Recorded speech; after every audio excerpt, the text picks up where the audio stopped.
I want to go into I want to, if I can, go into a little bit into Ludwig Wittgenstein's argument against private language. Now, why this matters to the things I've been talking about is it matters to idealism, and it matters to intersubjectivity, and it matters to all those things. And after this, I'll probably end up shutting up about arguing for intersubjectivity, and I'll probably talk more about the life world. But basically, what is being said here is that it's basically in aphorisms 254 through 256 in this book. It's basically saying that there's somebody once said to him, somebody once slapped themselves on the breast like this, and it said, "No one can experience the pain I just had. Only I can experience that." And then Wittgenstein says, "But there are words that stand for that, which is why we have public language, and that private language is not something that can be had." That's a very, very segmented and very, very shortened explanation of what that is. But I like the idea of saying, slapping yourself on the breast, or slapping yourself on the face, and saying, no one can experience that pain. But at the same time, there are words that stand for what that is. And thus, even though there are, because he talks about in here how it can be thought that because there is forms of private experience, that there can be private language. Now that's a very short and probably a bad discussion about what that is. But the ultimate conclusion here is that private language is not possible. It's not possible because meanings for something, the meanings for a word, come from how it's used and interchanged among people. People, use the word spoon. People throw that word around all the time, and there are meanings which are, given to the word spoon, to the name of spoon. And, the parenthetical spoon stands for spoon. And this is how, you get meanings in language, because, we have words that are common to each other, which is the only way language is possible. But I guess why this matters is because if there's language that talks about the things we see, such as a spoon, because I guess a sort of a refutation for idealism is that if we can have this thing, whatever the hell this thing is here, and then create a parenthetical name for it, which there's a meaning for it, which meaning that the meaning denotes this thing, then you have a language which is tossed from subjects to subjects.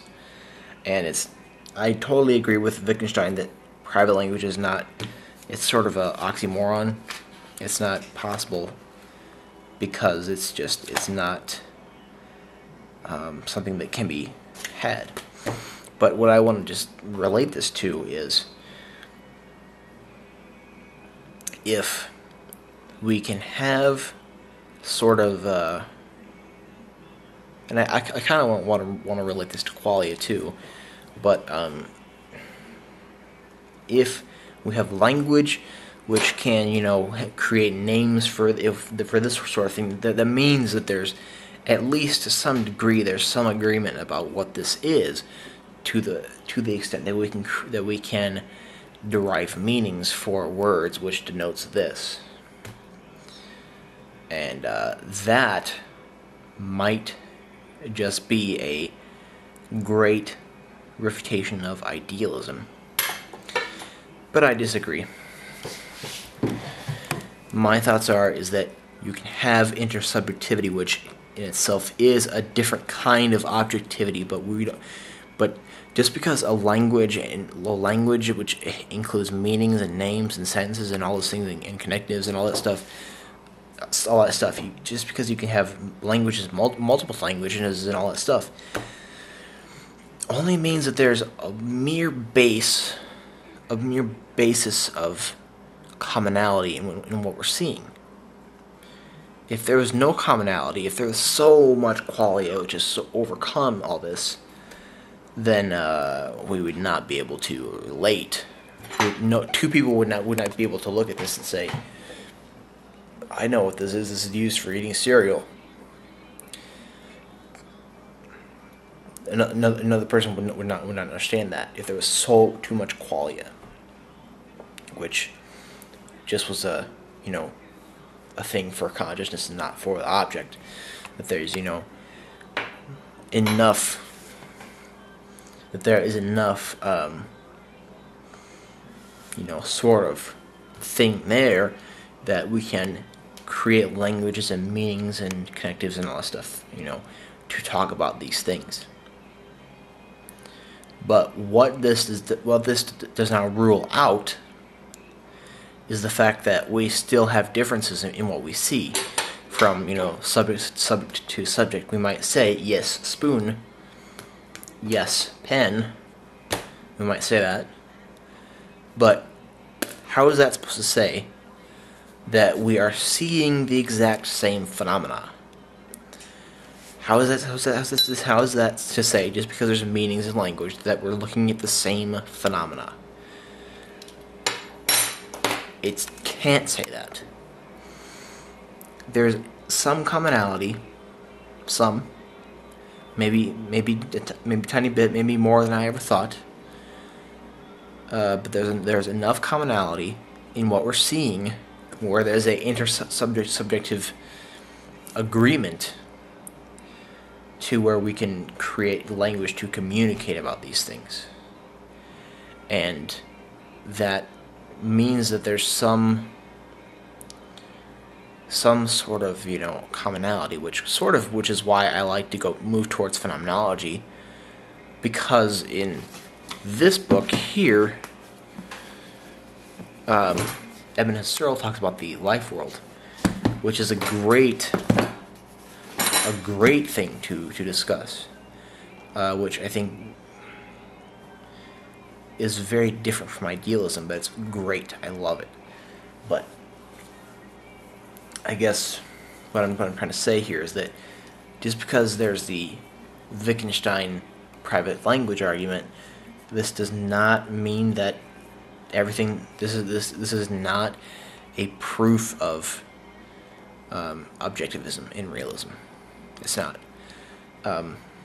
because you don't know what you're seeing, and because I can say to my friend over here, he can say, yeah, that's a spoon, but how do I know that he's seeing the exact same spoon that I am? He might be seeing spoon 1, I might be seeing spoon 2, but there's enough commonality in it that we can't really communicate out and explain to each other what exactly we're seeing, because we think we're seeing the same thing, and that the differences, that I don't really understand what differences, what your qualia cause you to see. But I don't know, that's just rambling.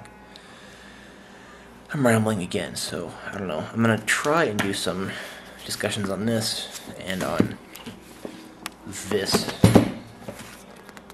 and on these two things.